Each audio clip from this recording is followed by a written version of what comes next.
بكرم وآله وأصحابه كرام الفاتحة. أعوذ بالله من الشيطان الرجيم. بسم الله الرحمن الرحيم. الحمد لله رب العالمين الرحمن الرحيم مالك يوم الدين. إياك نعبد وإياك نستعين. اهدنا الصراط المستقيم صراط الذين أنعمت عليهم غير المغضوب عليهم ولا الضالين آمين. السلام عليكم ورحمة الله وبركاته. الحمد لله والصلاة والسلام على رسول الله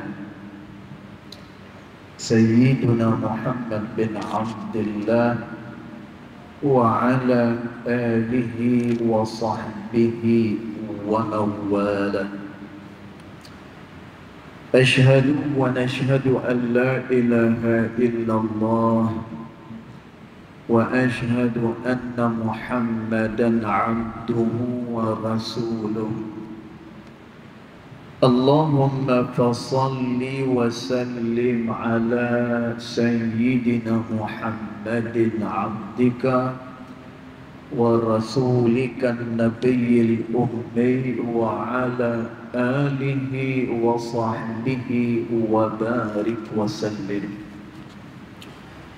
ثم أقول رب اشرح لي صدري ويسر لي أمري واحلل عقدة من لساني يفقه قولي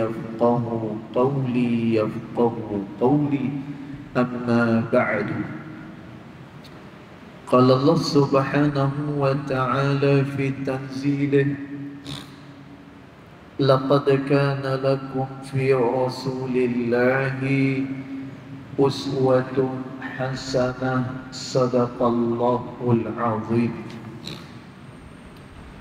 ربي أدخلني مدخل صدق وأخرجني مخرج صدق واجعل لي من لدنك سلطانا نصيرا.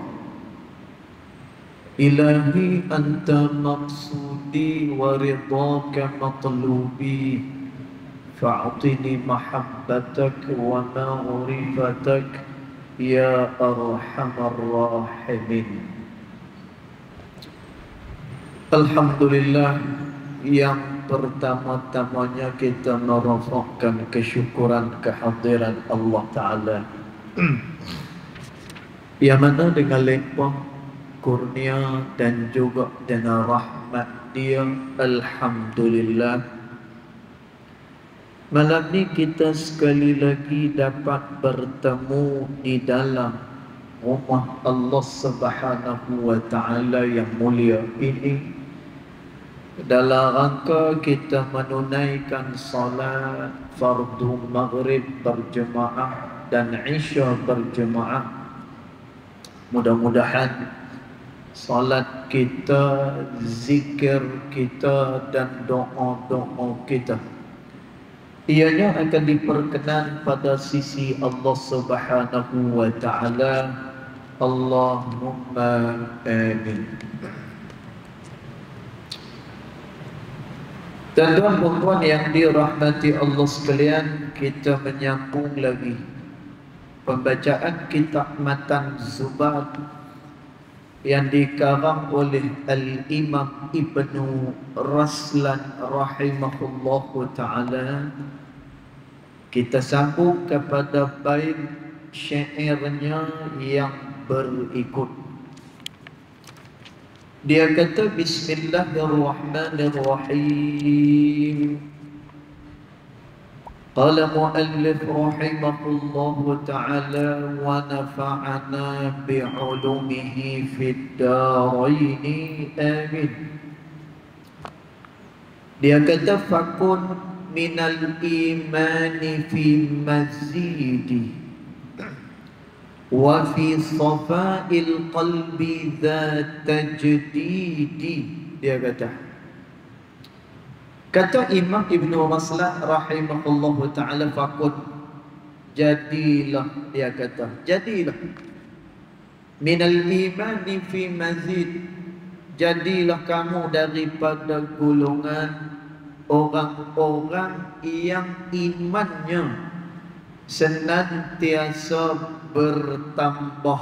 Dia kata, dan tuan, sebelum ni kita dah terang pada bait syair yang sebelumnya.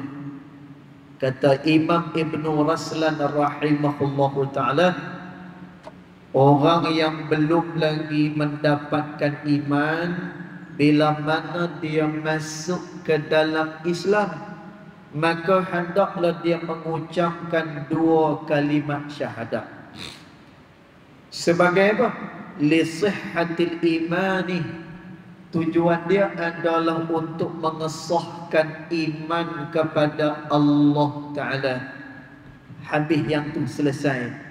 Dan tuan, maknanya orang yang nak masuk Islam, dia kena sebut 2 kalimat syahadat ni, mengesahkan iman dia kepada Allah Ta'ala. Kerana kata ulama, iman pada hati itu tak dapat diterjemahkan, tak boleh. Maka nak menterjemahkan iman itu melalui apa? Melalui perbuatan. Dan maka mengucap 2 kalimat syahadat ni, dia adalah perbuatan zahir yang menunjukkan bahawa orang ni dia mengaku bahawa dia beriman kepada Allah Subhanahu wa ta'ala. Habis. Kemudian kita terang sebelum ni, bila mana orang ni dia telah pun membenarkan iman itu di dalam hati dia, kemudian dia membenarkan iman itu dengan dia beramal kepada Allah Ta'ala, dan maknanya dia dah dapat iman. Dan kita semua tergolong daripada golongan orang-orang yang beriman kepada Allah Subhanahu wa ta'ala. Tapi kata Imam Ibn Raslan, kamu kena ingat, bila dah ada iman, yakunu dha naqsin wa dha kamali, yang mana iman tersebut dia boleh berkurang dan juga dia boleh bertambah, kata Imam Ibn Raslan. Dan tuan, maknanya orang yang beriman kepada Allah Subhanahu wa ta'ala masih lagi terancam dengan melakukan dosa kepada Allah Subhanahu wa ta'ala. Dan tuan, tapi daripada sudut zahirnya, kalaulah orang ni dia berkiblat dengan kiblat kita, kemudian dia baca Quran dengan Quran kita, kemudian dia makan sembelihan kita dan kita pun makan sembelihan dia, tuan, maka tak syok lagi. Orang ni dia adalah seorang Muslim, dia orang yang beriman kepada Allah Ta'ala. Cuma orang yang beriman dia terancam melakukan dosa kepada Allah. Kerana tu dia sebut di dalam matan ni, dia kata apa? Za naqsin wa za kamal. Kadang-kadang iman berkurang, kadang-kadang dia bertambah. Dan ni disebut oleh Nabi SAW, al-imanu yazidu wa yanqus. Iman kadang-kadang dia bertambah dan kadang-kadang dia berkurang, kata Nabi SAW. Dan habis. Maknanya apa? Kita dah ada iman, tetapi iman ni masalah dia, kadang-kadang dia bertambah, kadang-kadang dia berkurang. Dia jadi lagu tu. Dan maka pada Baik syair yang berikutnya, Imam Ibn Raslan rahimahullahu ta'ala dia beritahu, fakun, maka oleh kerana itu jadilah sebagaimana orang-orang yang beriman itu fi mazidin, yang mana imannya bertambah kepada Allah Subhanahu wa ta'ala.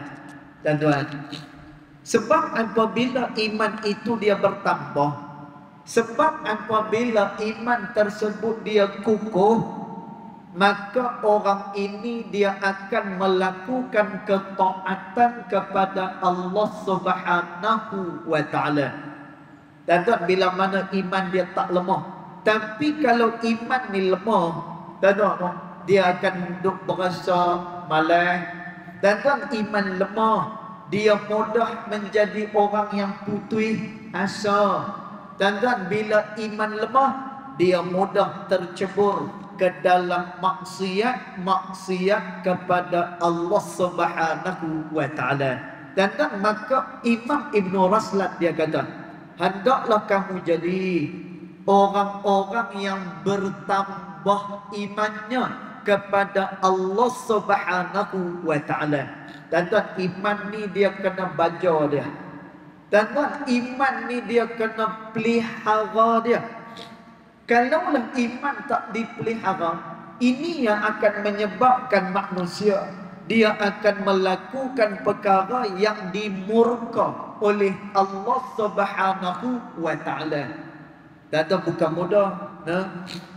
Kita nak jadi sebagaimana orang kata, iman ni bila mana dia kukuh di dalam hati seseorang, maka pada waktu tu dia dapat menolak segala ajakan daripada hawa nafsu yang membinasakan dia. Dan dia boleh tolak benda ni. Tapi kalau iman dia dhaif, iman dia lemah, dan semuanya akan jadi berat daripada ketaatan kepada Allah. Dan dia tak boleh. Dia baca Quran, dia cepat lenguh lutut. Dan bila dia berzikir, maka dia cepat mengantuk. Bila dia melakukan ketaatan pada waktu malam, dia kata, Ustaz, pedih kepala pedih. Dia kata, pasal apa? Tuan-tuan, kerana tahap keimanan yang berkurang, maka dia akan dikuasai dengan ajakan hawa nafsu ini. Dan sebab itu, Masya Allah, Sayyidina Umar radhiyallahu anhu wa arda, dan nak tunjuk kata, bila mana iman seseorang itu kukuh, kuat, dan jangan katakan ajakan nafsu, syaitan yang kerja dia adalah menyelewengkan manusia, tak mampu nak memalingkan seseorang yang kokoh iman dia kepada Allah Subhanahu wa ta'ala. Dan Sayyidina Umar radhiyallahu anhu wa arda, dan Nabi SAW beritahu, iman Sayyidina Umar ni lagu mana? Sayyidina Umar bin Al-Khattab radhiyallahu anhu wa arda. Dan Sayyidina Umar ni, kata Nabi SAW, kalaulah dia melalui akan satu jalan, dan jalan itu kebetulan dilalui oleh syaitan, maka nescaya syaitan dia akan pergi ikut jalan lain, dan dia akan cari jalan lain. Kenapa? Kerana tidak mau bertembung dengan Sayyidina Umar bin Al-Khattab radhiyallahu anhu wa arda. Dan setan pun tak berani nak bertembung dengan dia. Dan kata ulama, ini adalah kerana kekuatan dan juga betapa besarnya keimanan Sayyidina Umar radhiyallahu anhu wa arda kepada Allah Subhanahu wa ta'ala. Dan ni orang yang yang bertambah iman dia. Tuan-tuan, ni adalah orang yang besar dia punya iman dia.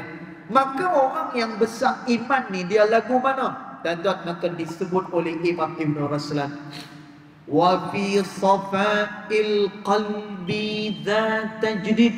Tuan-tuan, ni cara untuk kita memperkemahkan iman kepada Allah Ta'ala. Setelah daripada mana kita mendapatkan iman kepada Allah Ta'ala, tuan-tuan, sebab itu kita kena cari benda ni. Tuan-tuan, kita kena cari ni. Kalau kita buat apa juga amal, tujuan dia adalah kerana perkara ni. Tuan-tuan, lagu mana? Orang yang bertambah iman ni lagu mana? Wa fi safa'il qalbi za tajdidi. Mereka itu senantiasa memperbaharui iman kepada Allah, dan mereka senantiasa membersihkan hatinya kepada Allah Subhanahu wa ta'ala. Dan lagu mana orang ni dia nak memperbaharui iman dia kepada Allah Subhanahu wa ta'ala. Dan satu hari sahabat tanya dengan Nabi SAW. Sebab benda ni Nabi suruh. Kata Nabi suruh. Kata Nabi SAW, jaddidul iman. Hendaklah kalian semua senantiasa memperbaharui keimanan kepada Allah Ta'ala.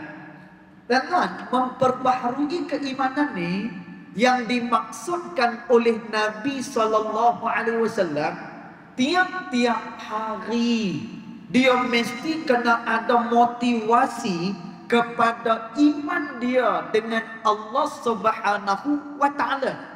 Setiap hari dia kena jaga dia punya iman kepada Allah Ta'ala. Dan sebab itu sahabat tanya dengan Nabi, ya Rasulullah, kaifa nujaddidul iman? Bagaimana kami nak memperbaharui iman kepada Allah Ta'ala? Dan Nabi kata apa?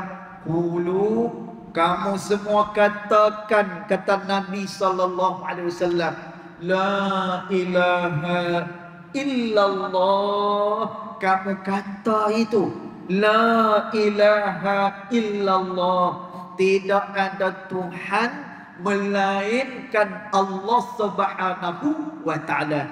Tuan-tuan, tapi dia bukan hanya setakat sebut saja. Tuan-tuan, dia bukan setakat sebut ya. Kita dah hafal dah pada pertemuan yang lepas, kalimat la ilaha illallah bukan meratik orang mati. Dia bukan meratik orang mati. Tuan-tuan, bukan makna kata apa ni tak boleh buat kenduri, bukan itu. Tuan-tuan, tapi kebiasaan kita ni, bila ada orang mati, dia dok kira nak meratik. Dan habis meratik, lepas-lepas dia kena bihun, lepas-lepas dia kena nasi ayam. Habis, tak ada apa. Oh, tuan-tuan, tapi meratik sampai nak tercabut kepala. Tak maaf, tuan-tuan. Meratik ni sampai nak tercabut kepala. La ilaha illallah. Tuan-tuan, kena pula malam tu nasi tomato dengan daging masak merah. Lagi ya. Jangan kata kepala, dengan badan-badan terbang sampai ke atas. Punya zikir.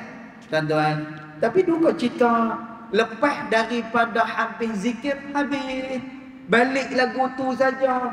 Tuan-tuan, kalaulah orang faham kalimat la ilaha illallah, tak ada orang yang akan stres.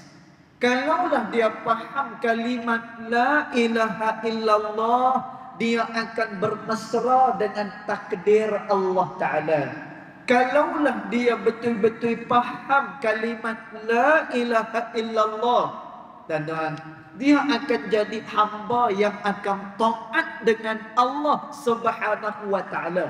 Kalau dia faham la ilaha illallah, dan dia akan bergantung hanya kepada Allah Subhanahu wa ta'ala. Dan jadi kena balik kepada tuntutan itu. La ilaha illallah makna apa? Tuan-tuan, sekali lagi kita ulang. Hak ni ulang tak apa.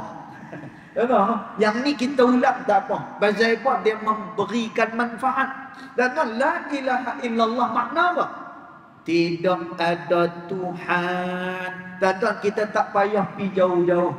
Jangan kita cerita berkenaan dengan i'rab la ilaha illallah apa dia. Itu tak usah. Yang tu untuk pelajar-pelajar mata Mahmud tak apa. Kan? Atau budak-budak yang mengaji apa ni bidang agama ke aku tak apalah. Dan tapi nak bagi faham supaya malam ni balik terus faham. Dan la ilaha illallah makna apa? Tak ada Tuhan. Makna apa tak ada Tuhan ni? Saya tak bergantung dengan makhluk. Saya tak percaya dengan namanya adalah makhluk. Saya bergantung hanya kepada Allah Subhanahu wa taala. Tuan-tuan, nanti ada orang dia salah faham pula Ustaz. Kalau kita jenis hak yakin macam tu saja, dia kata, habis tu kita tak gaduh nak buat kerja apa semua sekali. Tuan-tuan, saya ada cakap kan, tak payah kerja, ada cakap. Tak ada.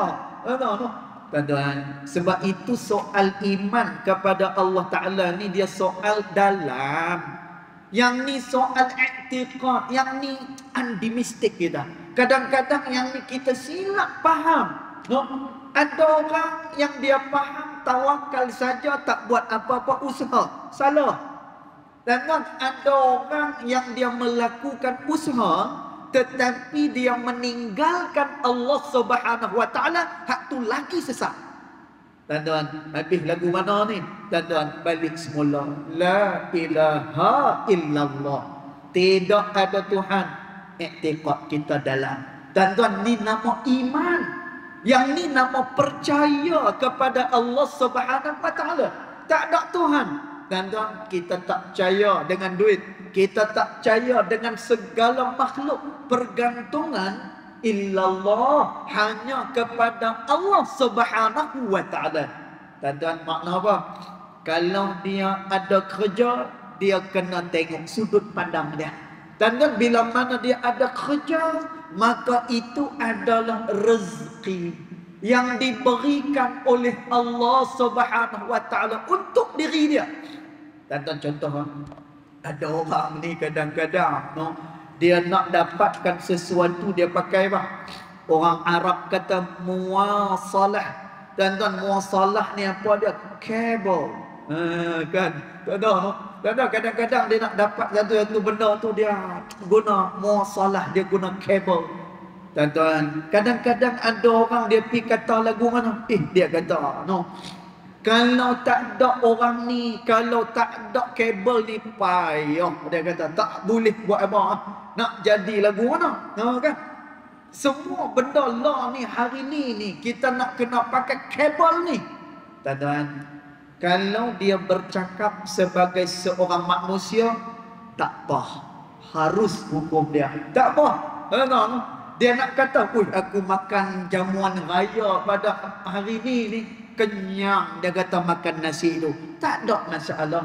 Kalau dia bercakap sebagai seorang manusia, tuan-tuan, tapi kalau dia i'tiqad dalam hati, kerana orang itulah yang mudah urusan saya, kerana orang itulah maka segala urusan saya mudah. Tuan-tuan, dia i'tiqad orang itulah yang memudahkan urusan dia. Dan sebab itu awal-awal lagi perbahasan tauhid membezakan manakah dia Tuhan, manakah dia makhluk yang dijadikan oleh Allah Ta'ala. Tuan-tuan, kabel kita besar. Kabel kita ni apa ni, kira kabel tebal 2 inci punya. Tuan-tuan, ada orang kadang-kadang dia pergi i'tiqad, kerana orang ni lah mudah urusan saya. Tuan-tuan, kalau dia bercakap sebagai seorang manusia, tak apa. Jangan dia i'tiqad, patutnya dia kena pandang. Ni sudut pandang orang yang beriman pada Allah Ta'ala. Ya Allah, syukur kepada Engkau ya Allah, kerana mendatangkan orang ni untuk memudahkan urusan saya. Tuan-tuan, kalau dia iktikad macam tu, kalau itulah sudut pandang dia, dia orang yang beriman kepada Allah Subhanahu wa taala. Tuan-tuan, sebab itu jangan kita pandang ke diri. Tuan-tuan, kita pandang ke diri sehingga kita telah mengenepikan, mengkesampingkan Allah Subhanahu wa taala. Tuan-tuan, contoh anak kita ni kita nak boleh dia jadi pandai. Misalnya, tuan-tuan, kita ada duit, kita boleh hantar dia pi tuition sana sini, kita boleh hantar dia. Tuan-tuan, tapi yang memberikan curahan ilmu, tuan-tuan, tapi ilmu itu dipunyai oleh siapa? Ianya adalah dipunyai oleh Allah Subhanahu wa taala. Tuan-tuan, maka kerana tu kok mana sekalipun apa pun juga usaha ikhtiar kita, kita kena meletakkan segala-galanya adalah di atas Allah Subhanahu wa taala. Dan maka kata pengarang kepada kitab ni, dia kata apa? Orang yang bertambah iman ni adalah orang yang senantiasa dia mentajdid.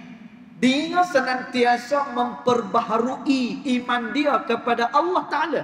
Tuan-tuan, makna apa? Dia selalu perhati.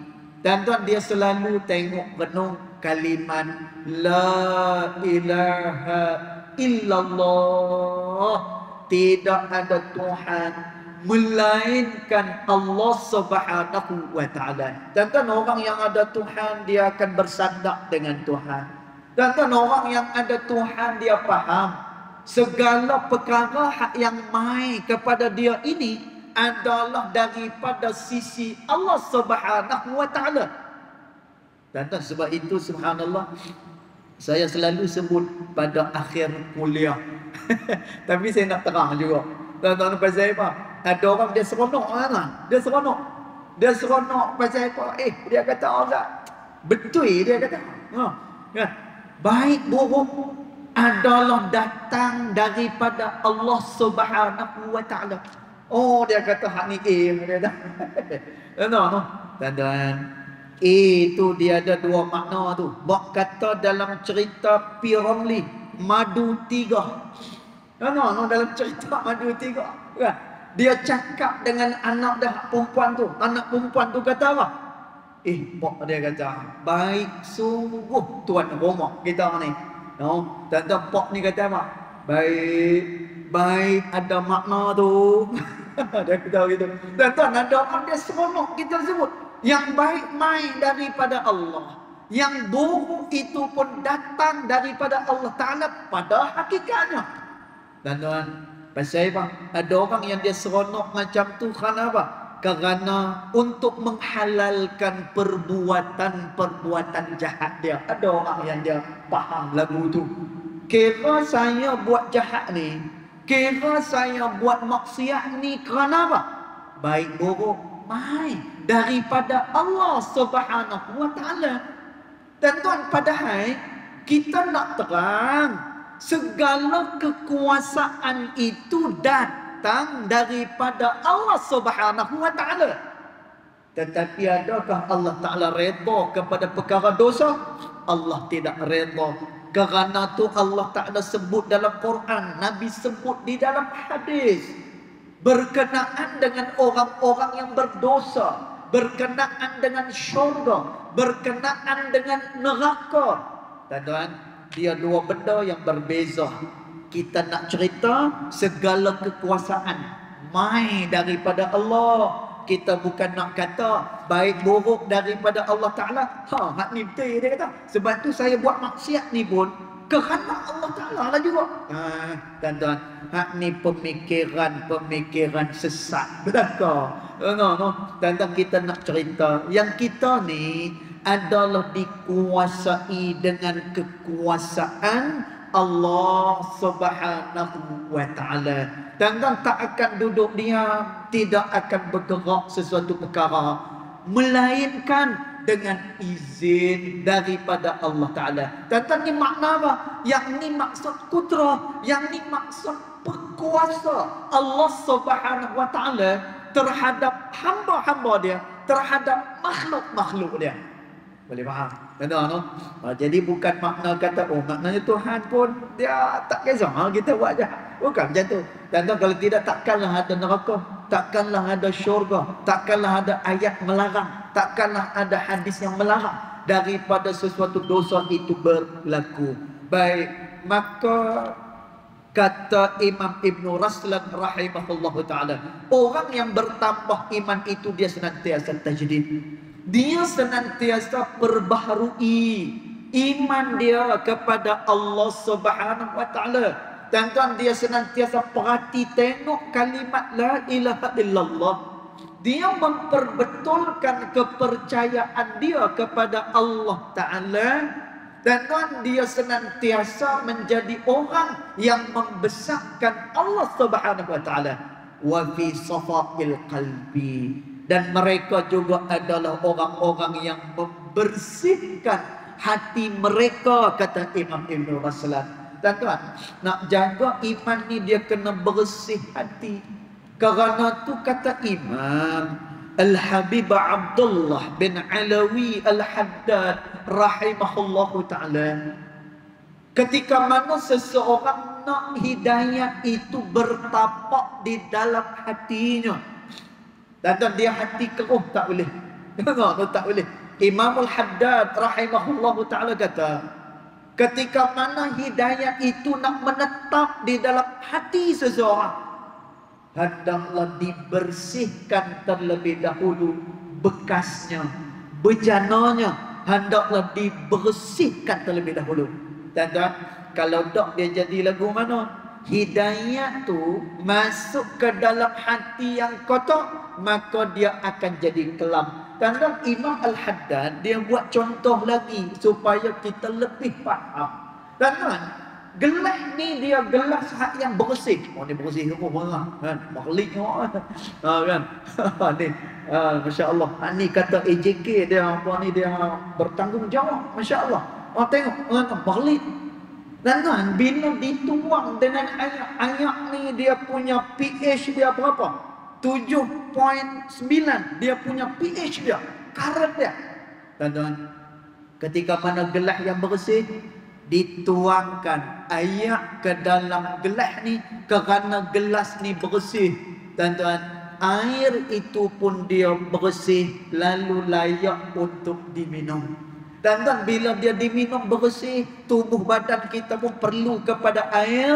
Tuan-tuan, akhirnya air ni dia memberikan manfaat kepada tubuh badan. Tuan-tuan, cuba bayang kalau gelas ni berlumut, gelas ni dalam dia ada lipas, gelas ni dalam dia ada kekotoran. Tuan-tuan, bawa masuk air Zam-Zam sekalipun dalam gelas ni, dia akan mengotorkan air tersebut. Tuan-tuan, sebab itu orang yang beramal, orang yang belajar ilmu terbahagi dua. Ada orang yang semakin bertambah ilmu, semakin menundukkan diri dia. Betul ya? Dia semakin bertambah ilmu, semakin menundukkan diri dia. Dia semakin merendahkan diri dia. Tak tahu pasal apa? Kerana hari itu ni, masa dia nak mengaji, dia memperbetulkan dia punya niat dia, dia memperbetulkan hati dia dengan Allah Subhanahu wa ta'ala. Dan tuan, tapi duka cita, ada orang yang semakin bertambah ilmu pada dia, jadi semakin sombong. Dan tuan, Sayyidina Umar radhiyallahu anhu wa ardah sebut, kalaulah ada orang yang semakin bertambah ilmu, dia semakin sombong, ketahuilah dia adalah orang yang permulaan menuntut ilmu. Tak tahu apa maknanya apa? Oh, dia ni orang baru lagi ni menuntut ilmu ni. Tak tahu apa? Dia ni masih lagi baru dalam menuntut ilmu. Kalau dia dah lama, dia pasti akan merendahkan diri dia. Tak tahu pasal apa? Kerana orang baru ni dia baru terima maklumat. Dan tuan, dia teruja bila mana dia baru terima maklumat. Tapi tuan-tuan, orang yang semakin belajar ni, kata ulama, semakin tersingkap kejahilan dan juga keburukan diri dia.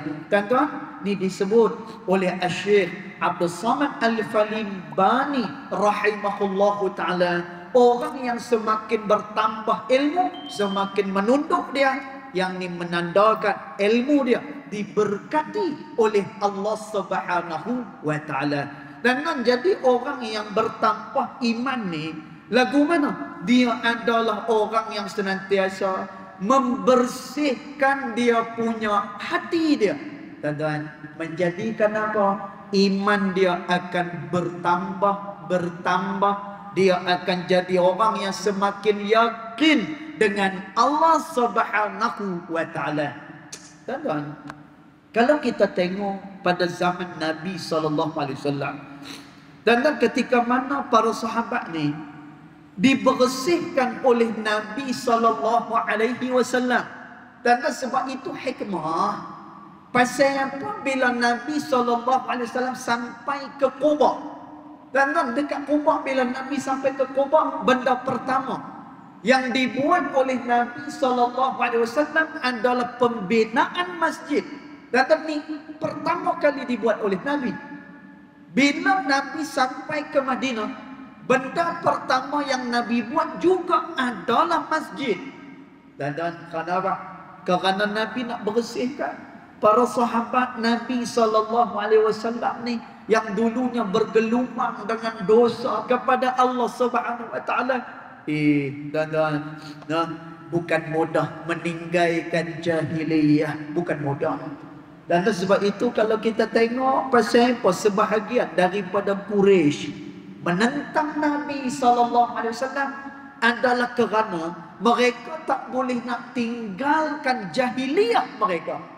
Sebab Nabi ni bila dia bawa Islam, maka Nabi hapuskan sistem kezaliman. Nabi hapuskan sistem itu. Dan bila Islam dibawa oleh Nabi SAW, Nabi menyamaratakan kedudukan semua manusia. Kalau sebelum ni tak, tuan-tuan, kalau dia menega, tuan-tuan, kalau mereka ni menega, untung tahun ni boleh bawa kepada tahun hadapan. Tuan-tuan bayang tengok, macam mana dia pi perah, macam mana dia pi peras orang-orang yang buat urusan niaga dengan mereka ni. Tuan-tuan, zaman jahiliah, orang yang ada kuasa, orang yang ada harta, dia duduk di atas. Manakala orang miskin, orang yang tak ada kuasa, dia duduk di bawah. Kasta ini pada zaman jahiliyah. Tuan-tuan, jadi orang yang ada kuasa, yang ada harta ni, dia seronok duduk di atas. Tuan-tuan, tapi bila mai Nabi SAW, Nabi hilangkan sistem ini. Tuan-tuan, bukan mudah nak tinggalkan jahiliyah ni. Pasal apa? Tuan-tuan, mereka menerima nikmat yang begitu banyak daripada jahiliyah mereka. Tapi tuan-tuan, hari itu ni ada di antara sahabat-sahabat Nabi yang bila Nabi bersihkan mereka ni dengan salat, Nabi bersihkan mereka ni dengan apa? Iman kepada Allah Ta'ala. Tuan-tuan, akhirnya ketika mana turun ayat berkenaan dengan pengharaman arak, dan arak diharamkan oleh Allah Subhanahu wa ta'ala.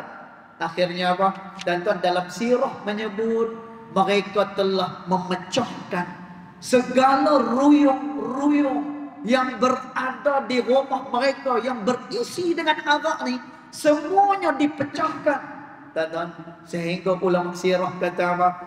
Pada hari tersebut Madinah dibanjiri dengan air arak ini. Dan pasal apa mereka sanggup pecahkan semua ni? Kerana keimanan kepada Allah Subhanahu wa ta'ala. Dan bagaimana mereka mendapatkan iman yang besar ni? Safail qalbi wa za tajdid. Mereka senantiasa memperbaharui iman, dan mereka menyucikan iman mereka, menyucikan hati mereka kepada Allah Subhanahu wa ta'ala. Baik. Kemudian Imam Ibn Raslan rahimahullahu ta'ala kata lagi, Orang yang nak menyucikan jiwa dia ni dengan apa? Tuan-tuan, dengan apa dia nak sucikan hati dia? Dan dia tak boleh pi dekat apa ni Maidin ke, dia pi dekat apa ni Lotus ke kan, dia pi beli sabun Biozip, dia bancuh dalam gelas kemudian dia minum. Tak boleh. Tak boleh sama sekali. Tuan-tuan, bahkan ada orang yang penampilan zahir dia begitu baik, tetapi belum tentu dalaman dia sebersih luaran dia.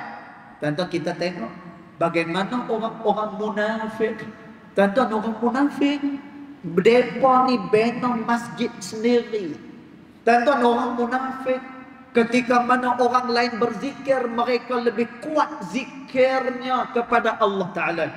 Ketika mana orang lain beribadah, mereka juga beribadah kepada Allah Ta'ala. Dan luaran mereka tidak melambangkan apa yang berada di dalaman mereka. Dan maka Imam Ibn Raslan rahimahullahu ta'ala, dia beritahu, lagu mana nak sucikan hati ni? Dia bukan macam boleh cuci pakaian, tidak sama sekali. Dan tidak, hati ni unik, dia dijadikan oleh Allah Subhanahu wa ta'ala. Maka kata Imam Ibn Raslan, bi kathratis salati wat ta'ati, yaitulah dengan dia memperbanyakkan sembahyang, wat ta'at, dan dia memperbanyakkan taat-taat dia kepada Allah Subhanahu wa ta'ala. Tuan-tuan, jadi orang yang mendirikan sembahyang, orang yang melakukan taat kepada Allah Subhanahu wa ta'ala, tuan-tuan, faedah dia apa? Orang ni akan dibersihkan hatinya oleh Allah Subhanahu wa ta'ala. Tuan-tuan, ada orang yang kadang-kadang dia tengok Allah. Dia kata, no, saya sembahyang banyak-banyak, saya zikir banyak-banyak ni boleh bersih hati saja. Dia kata, tuan-tuan, kita dah sebut banyak kali dah. Orang yang mendapatkan perkara akhirah, dia akan mendapatkan perkara dunia sekaligus. Dan dia akan dapat perkara dunia. Dan ni yang orang, kenapa kita tak pandang? Mungkin tidak ada ilmu berkenaan dengan perkara tersebut. Dan bila kita mendapatkan perkara akhirat, dunia akan diberikan oleh Allah Subhanahu wa ta'ala. Dan orang yang hati bersih ni senantiasa dia berjalan di atas apa? Hidayat Allah Subhanahu wa ta'ala. Senantiasa dia berjalan di atas petunjuk Allah Subhanahu wa ta'ala. Dan sebab itu, Masya Allah, dan tengok, saya pernah ceritakan bagaimana ada satu orang, nama dia Syekh Muhammad Faisal, nama dia, di Saudi. Dan pada tahun 70-an dia boleh terfikir untuk bina sebuah bank yang tidak mengamalkan riba. Dan Syekh Muhammad Faisal ini, dia boleh buat satu bank yang tidak terlibat dengan riba. Dan demikian juga ada satu orang yang berasal daripada Pakistan. Bila mana dia tengok kemiskinan melata dekat Pakistan pada waktu itu, dan dia ada sedikit harta, maka dia pergi bantu orang-orang yang miskin. Akhirnya apa? Dan kerana yakin dengan janji Allah Subhanahu wa ta'ala, akhirnya dia diberikan kekayaan oleh Allah Subhanahu wa ta'ala. Akhirnya apa? Dia bina satu yayasan. Dan yayasan ni kerja dia apa? Cari orang-orang susah. Ada orang yang berhutang, maka dia akan bayarkan hutang ni, mengurangkan beban orang ni. Dan macam mana orang ni dia boleh terfikir nak buat perkara-perkara ni lalu dia berjaya? Dan tidak lain tidak bukan adalah daripada kejernihan hati seseorang. Sebab itu Allah Subhanahu wa ta'ala kata, ulaika ala hudam min rabbihim wa ulaika humul muflihun. Orang yang bertakwa ini, mereka akan berjalan di atas hidayat Allah Ta'ala, dan mereka akan berjaya, kata Allah Ta'ala. Dan dalam tafsir jalan lain dia sebut apa? Orang ni berjaya dunia wal akhirah. Dia berjaya dunia dan juga akhiratnya sekali. Dan sebab itu, Masya Allah, matan yang kita baca pada malam hari ini, dia nak suruh apa? Jaga iman kita, jaga hubungan kita dengan Allah Subhanahu wa Ta'ala, maka dia akan diberikan kebaikan-kebaikan daripada sisi Allah Subhanahu wa Ta'ala. Kemudian kata Imam Ibn Raslan lagi, wa tarki malin nafsi min syahawati, dan dia meninggalkan terhadap diri dia daripada segala syahwat-syahwat. Fasyahwatun nafsi ma'adzunubi, syahwat yang ada pada diri itu beserta dengan dosa yang dia lakukan kepada Allah Ta'ala, mujibatani qaswatal qulubi, ini akan menyebabkan hati seseorang itu akan menjadi keras, kata Imam Ibn Raslan rahimahullahu ta'ala. Dan tuan, bait syair yang ni nanti kita akan terang pada pertemuan yang akan datang, InsyaAllah ta'ala a'lam. Yang baik datang daripada Allah Subhanahu wa ta'ala, yang tidak baik datang daripada kejahilan diri saya sendiri, walaupun hakikat kedua-duanya datang daripada Allah Subhanahu wa ta'ala. Bismillahirrahmanirrahim. Alhamdulillah Rabbil Alamin, wassalatu wassalamu ala asyrafil anbiya wal mursalin wa ala alihi wa sahbihi ajma'in. Allahumma ghafir lana ma akhta'na wa ma ta'ammudana wa ma asrarna wa ma a'lanna wa ma anta a'lamu bihi minna, antal muqaddim wa antal muakhir, la ilaha illa anta subhanaka inna kunna minal zalimin. Wa sallallahu ala sayyidina Muhammad wa ala alihi wa sahbihi wa baraka wa sallam, walhamdulillahi rabbil alamin. Allah